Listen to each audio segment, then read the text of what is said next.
Let's talk about the brain a little bit. In class 2, we go through every one of our 5 senses and how they operate. So we go in detail on the chemical and biochemical methods of how you see. We go through taste, we go through touch, we go through smell, we go through all of them, right? And when you do that, what you learn is people who are in nurses or people who are involved in medical field understand this. It's nuts, right? There's 45 miles of nerves that run through your body that are picking up electrical impulses at 250 miles an hour all the time, nonstop, all day long. Your body's running like that. When we talk about your brain, it's a CPU, central processing unit. What it's doing is it's processing all that information it's receiving from all your senses. So when you actually are seeing, you're not seeing with your eyes. You see with your brain.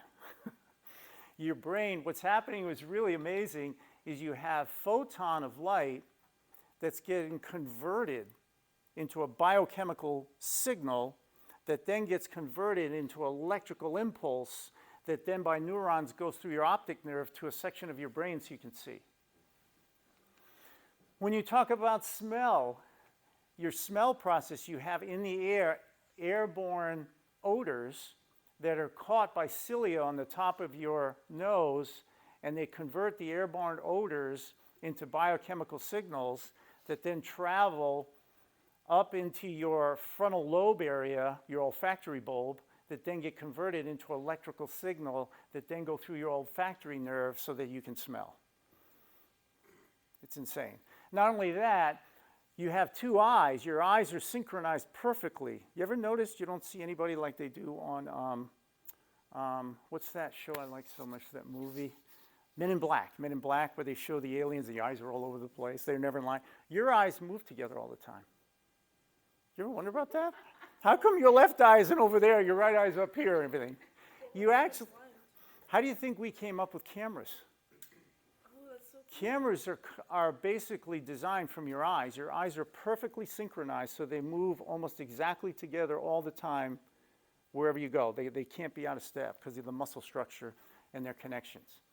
So the photon of light in your eyes that hit the back of your retina through your rods and cones that turn into an electrical signal are happening in both eyes at the same time instantaneously so you can see one sight, one vision. That sounds like evolution. So you've got eyes, you've got nose for each nostril, you've got your, hold on a minute, you've got smell, you've got taste buds. These little taste buds that end up traveling to your brain so that you can tell the difference between different things and how they taste. You've got hearing. This is really, really bizarre.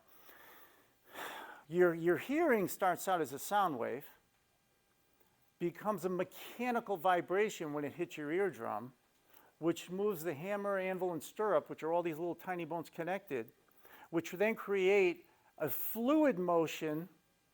So you go from sound to mechanical to fluid motion that then drives an electrical impulse that then goes through your auditory nerve so you can hear.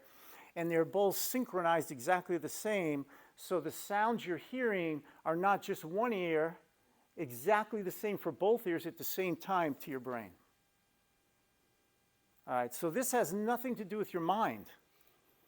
God has built you like a machine, and he's built you precisely to operate this. And your brain is taking all this information and processing it so you can, like he was talking about, be able to react when something's hot by touch or be able to see the beauty of a flower and all these things.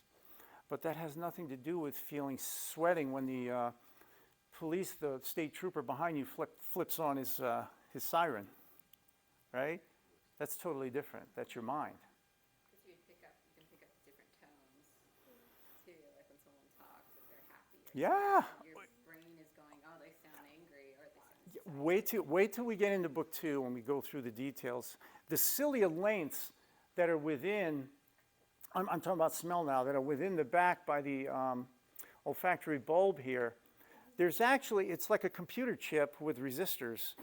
Different types of smells that you pick up are different height of cilia, and it's spread out differently. Perfect arrangement depending on what it is that is the odor coming in that the olfactory receptors are picking up so you can smell.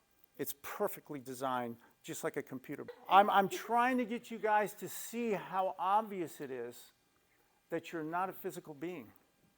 It's amazing. And yet, the physical part of you can't have happened by accident, which is all we do in book 2. All right? So we've got all these different things going on, and this is your brain.